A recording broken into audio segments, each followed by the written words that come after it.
आप मोदी जी का स्टेटमेंट सुनिए, वो कह रहे हैं पहले से पार्लियामेंट में खड़े होकर हम 400 सीट जीत रहे हैं।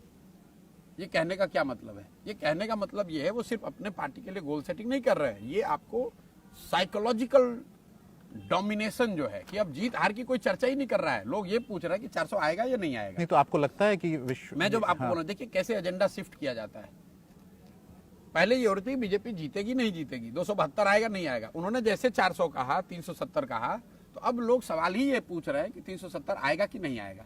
हार जीत की बात ही खत्म हो गई। आप क्या सोच रहे हैं 400 नंबर मैजिक फिगर नहीं आ सकता है, ये तो मैंने पहले भी कहा है। बीजेपी की अपनी 400 सीट कभी नहीं आ सकता। ये तो कार्यकर्ताओं को दिया जाने वाला एक नारा है और एक तरह से साइकोलॉजिकल एक गेम है भाजपा का। मोदी जी ये बात कही कि बीजेपी को 370 और एनडीए 400 पार, उसके बाद से कई महीनों तक, जब तक ये चुनाव शुरू नहीं हुआ था, तो सब लोग इसी बात में लगे हुए हैं कि 400 बीजेपी की आ रही है नहीं आ रही है।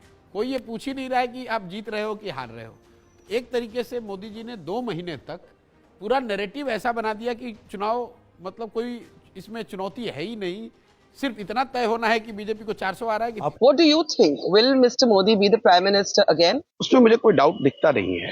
आप जो सबसे कंजर्वेटिव एस्टिमेट्स आ रहे हैं आप उनको सुन लीजिए। योगेंद्र भाई ने एक वीडियो डाला कुछ दिन पहले, मेरे मित्र हैं, और उनके एस्टिमेट को ही मान लीजिए कि योगेंद्र भाई जो कह रहे हैं भैया वही सही है, 80 सीट डाउन, तो भी वो बता रहे हैं कि एनडीए को 268 सीट आएगा, 268। इतना प्रिसाइज तो कोई एस्टिमेट कर नहीं सकता है, लेकिन एक अनुमान उन्होंने बताया कि एनडीए को 268 सीट आ रहा है। तो भाई देश में संवैधानिक प्रोविजन जो है उसमें सरकार बनाने के लिए तो 272 ही चाहिए। अब देखिए ये माइंडसेट का, बेसलाइन का कितना असर होता है। अगर मोदी जी को 268 2014 में आता तो लोगों ने कहा भाई देश में मोदी की आंधी है। आज अगर 268 योगेंद्र यादव जी बता रहे हैं तो वो कह रहे हैं भाई मोदी बिल्कुल खत्म हो गया। ये तो आपने बेसलाइन एडजस्ट कर दिया ना, और ये बेसलाइन आपने नहीं एडजस्ट किया, ये मोदी जी ने चालाकी से आपको एडजस्ट करा दिया। पार्लियामेंट में खड़े होकर ये कह दिया कि इस बार 400 पार। तो लोग एक तरीके से भूल गए कि भाई देश में सरकार बनाने के लिए 272 चाहिए, 400 नहीं चाहिए।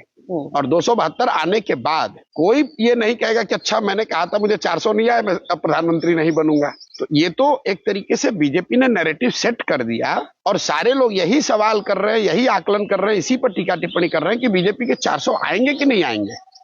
एंड आई लाफ एंड से कि भाई आप कह रहे हो कि आप बीजेपी के विरोध में हो, आप तो बीजेपी का ही प्रोपेगेंडा बढ़ा रहे हो। आपको तो ये पूछना चाहिए कि बीजेपी की सरकार आएगी कि नहीं। लेकिन आप पूछ रहे हो अच्छा प्रशांत जी बीजेपी को 370 आ सकता है क्या? भाई सरकार बनाने के लिए 272 सीट चाहिए, और अगर आप मोस्ट कंजर्वेटिव एस्टिमेट के हिसाब से भी एनडीए को, भाजपा को 250-60 भी अगर आ रहा है, एक बार को मान लो, तो भी सरकार तो उन्हीं की बन रही है। और मेरे कोई सीक्रेट कुछ नहीं है, ओपन है जी। कोई ढंग से बराबर स्टडी करे, मीडिया के लोग भी नहीं करते जी, माफ करना। ढंग से स्टडी करे तो वो कह सकता है ये हुआ है ना, देखिए 3 दिन के बाद मोदी ये कदम उठाएगा, 5 दिन के बाद ये उठाएगा, 7 आप तय कर सकते हैं। लेकिन आपको तैयारी नहीं, क्योंकि आपने एक बनी बनाई परसेप्शन में जीना चाहते हो, उसी को फैलाओ और उसके अनुकूल कुछ एनेक्डोट मिल जाए तो ढूंढते रहते हो। इसके कारण सारे के सारे लोग फेल हो जाते हैं। इस बार भी उनको लगता था कि 400 पार, आखिरकार स्थिति क्या हुई? इन सबको कहना ये पड़ रहा है कि 400 पार नहीं हो सकती। ऑपोजिशन क्या कहता है? तो उनको समझ ही नहीं आया कि कहां ले जा रहा हूं मैं। 3 चरण के बाद किसी ने उनको कहा कि क्या आप पूरा कैंपेन ये लड़ रहे हो कि मोदी 400 पार जाएगा कि नहीं जाएगा।